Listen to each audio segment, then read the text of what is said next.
Adding Visa gift card to your Apple Wallet is pretty easy thing to do. Today I'm going to teach you how you guys can add Visa gift card to your Apple Wallet.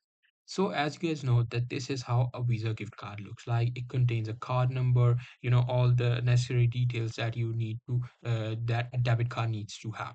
So you can use this card as a debit card and you can add this card into your Apple Wallet as a debit card. So how can you do that? So in order to do that, you just have to go to your Apple Wallet application and then you have to tap on this plus icon. After tapping on this plus icon, you will see these two options. There you have to tap on debit or credit card.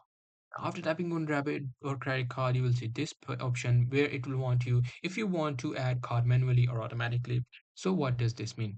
Manually means you just have to look at your card, see these numbers and input it.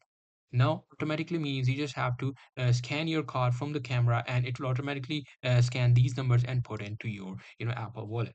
So after that, your card will be added to Apple Wallet. So that's pretty much it. Hope you guys find this video helpful.